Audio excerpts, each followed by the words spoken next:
आप सब लोगों को नमस्कार, सबको मेरा प्रणाम। जेल से निकलने के बाद मेरा बहुत मन था कि सभी काउंसलर साथियों के साथ एक बार मिला जाए। आप लोगों के भी काफ़ी संदेश आ रहे थे, आप लोग मिलना चाह रहे थे, लेकिन हरियाणा चुनाव की वजह से मैं हरियाणा में कई बार आना जाना हुआ, जिसकी वजह से मुलाकात नहीं हुई। आज आप लोगों से मिलके बहुत अच्छा लग रहा है। और जैसा मनीष जी ने बताया, अंदर हम लोग टीवी पे, अखबार में आप लोगों की खबरें पढ़ते रहा करते थे, आप लोगों के संघर्ष के बारे में पढ़ते रहते थे। मेरे ख्याल से ये पिछला 2 साल जो बीता, ये शायद आम आदमी पार्टी के लिए बेहद कठिन समय था। और शायद इस तरह का हमला जो हमारे ऊपर किया गया, ऐसा हमला इतिहास में, कम से कम भारत की राजनीति में तो दिखाई नहीं देता कि किसी भी सरकार ने किसी भी पार्टी के ऊपर इस कदर हमला किया हो कि मेरे को भी जेल में डाल दिया, मनीष सिसोदिया जी को भी जेल में डाल दिया, संजय सिंह को भी जेल में डाल दिया, सत्येंद्र जैन को भी जेल में डाल दिया, विभव को भी जेल में डाल दिया, विजय नायर को भी जेल में डाल दिया। कल हमारे एक और MP साहब हैं पंजाब के, उन पे ED की रेड कर दी। मतलब ऐसे लगता है जैसे पगला गए हैं वो लोग हमें लेके। मतलब बहुत मानसिक रूप से वो उनके रूम में, उनके मन में क्या चल रहा है मैं कह नहीं सकता। लेकिन ये भ्रष्टाचार के खिलाफ तो वो नहीं कर रहे, ये कोई जांच नहीं चल रही, ये कोई भ्रष्टाचार के खिलाफ या गलत काम के खिलाफ जांच नहीं चल रही, ये एक ऑनस्लॉट चल रहा है। उन्होंने ठान लिया है प्रधानमंत्री जी ने कि भाई आम आदमी पार्टी को ख़त्म करना है, अरविंद केजरीवाल को ख़त्म करना है, इस पार्टी को ख़त्म करना है। मैं हमेशा कहता हूँ मोदी जी बहुत ताकतवर हैं, मोदी जी के पास अथाह पैसा है, लेकिन मोदी भगवान नहीं है। और इस दुनिया में भगवान तो है कि नहीं है? और वो भगवान हमारे साथ है। तो जीत तो भगवान की होगी अंत में। लड़ाई मोदी जी और भगवान के बीच में है, भगवान हमारे साथ है। तो उनकी पूरी, एक पत्रकार गया था दिसंबर के महीने में मोदी जी से मिलने के लिए, उसने वापस आके बताया कि वो कह रहे थे कि देखो अब केजरीवाल गिरफ्तार हो जाएगा, उसके बाद फिर हम इनके MLA तोड़ लेंगे, फिर इनकी दिल्ली सरकार गिरा देंगे, फिर पंजाब के MLA तोड़ लेंगे, फिर इनकी पंजाब सरकार गिरा देंगे, फिर इनके काउंसलर तोड़ लेंगे, फिर MCD में फिर इनकी पार्टी ख़त्म हो जाएगी। लेकिन भगवान भी सुन रहा था, भगवान भी देख रहा था। तो मोदी जी ने मेरे को गिरफ्तार तो कर लिया, ना दिल्ली सरकार टूटी, ना कोई MLA टूटे, ना पंजाब सरकार टूटी, ना पंजाब में MLA टूटे, ना MCD टूटी। तो उनके सारे जो उन्होंने प्लान बनाए थे आम आदमी पार्टी को तोड़ने के, वो सारे मंसूबे उनके खराब हो गए। यही दिखाता है कि भगवान आपके साथ है। क्योंकि अगर भगवान हमारे साथ नहीं होता तो इतना ताकतवर आदमी जिसने ऐसे प्लान बनाए थे वो सफल हो जाता, उनके सारे मंसूबे सफल हो जाते, आम आदमी पार्टी टूट जाती, हमारी सरकार भी टूट जाती। लेकिन वो नहीं टूटी, उनके मंसूबे सफल नहीं हुए। तो ये बहुत कठिन समय था और आप लोगों ने बड़ी हिम्मत दिखाई। आप लोग जो नहीं टूटे, 2-4 लोग टूटे, लेकिन मैंने रामचंद्र जी का पढ़ा था अखबार में, और मैंने एक दिन हेडलाइन आई थी कि रामचंद्र जी कह रहे हैं कि कल रात को केजरीवाल मेरे सपने में आया था। मुझे अच्छा लगा पढ़ के, मुझे अच्छा लगा पढ़ के, और मुझे लगा जेल में बैठ के अगर मैं आप सबके सपनों में अच्छे से आ रहा हूँ तो बहुत अच्छी बात है। अगर मैं आप लोगों को प्रेरणा दे रहा हूँ तो बहुत अच्छी बात है।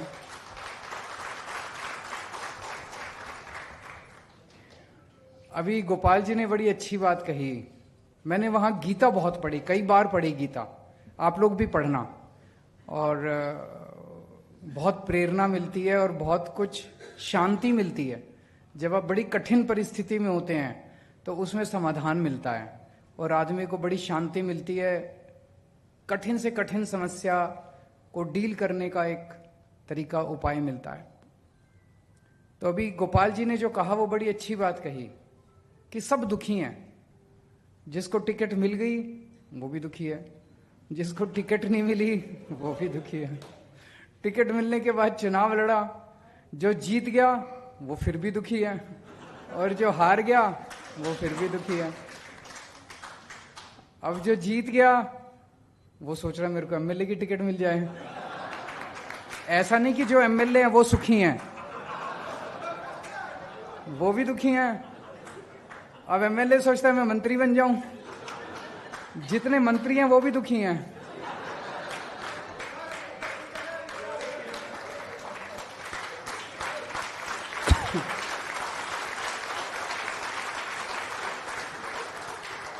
और जितने मुख्यमंत्री हैं वो भी दुखी हैं, और जो प्रधानमंत्री है वो सबसे दुखी है।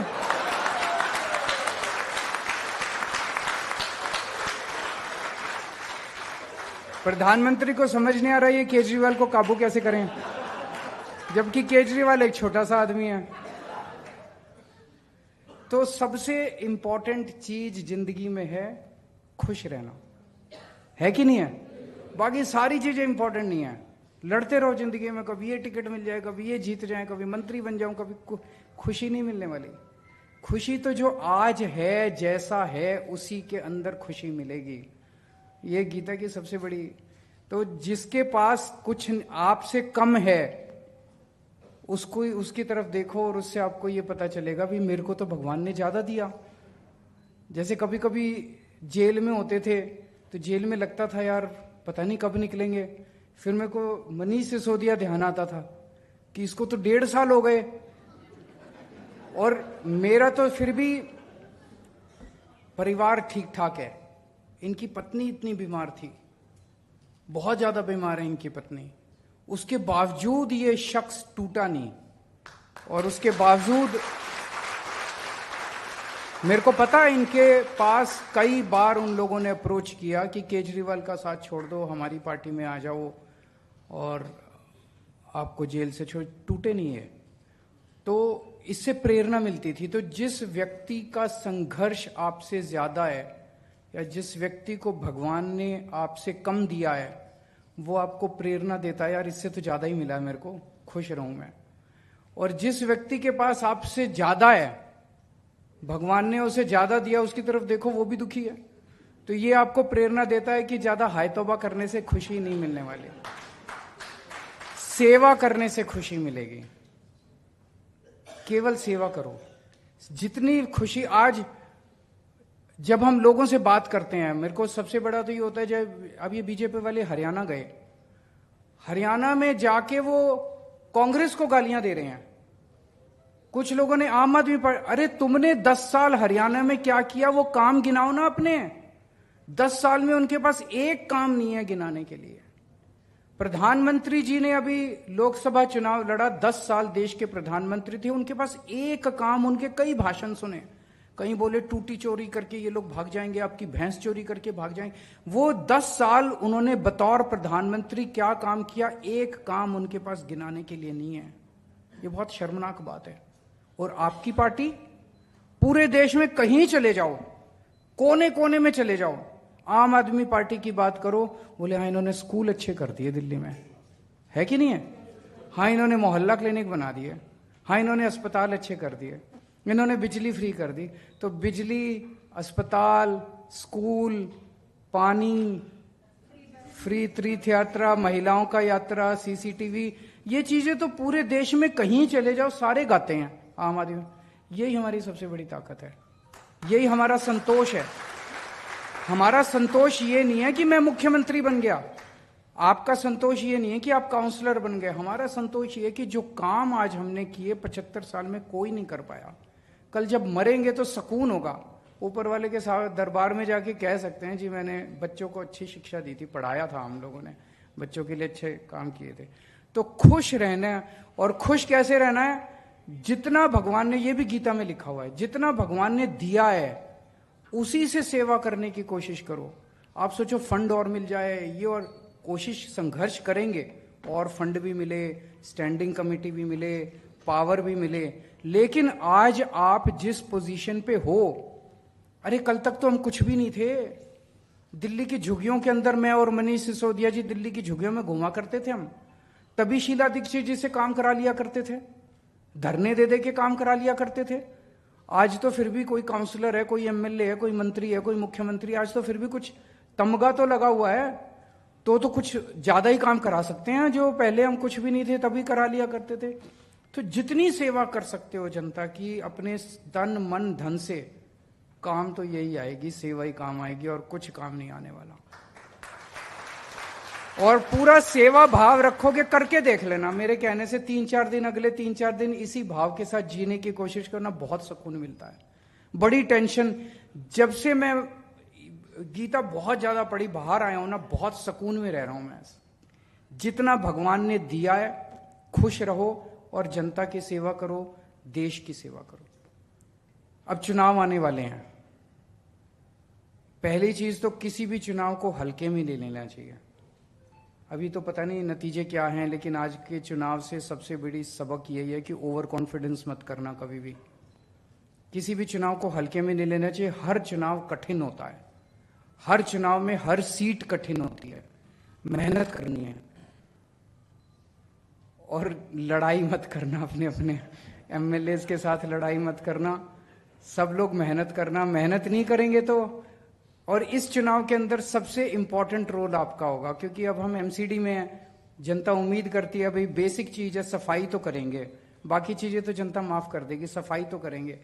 अपने अपने एरिया में घूम घूम के कोशिश करो कि कूड़ा उठ जाए, डेली झाड़ू लग जाए, कूड़ा उठ जाए, डेली झाड़ू लग जाए। उतना काम अगर आप करा देंगे, मुझे उम्मीद है कि हम लोग चुनाव जीत जाएंगे।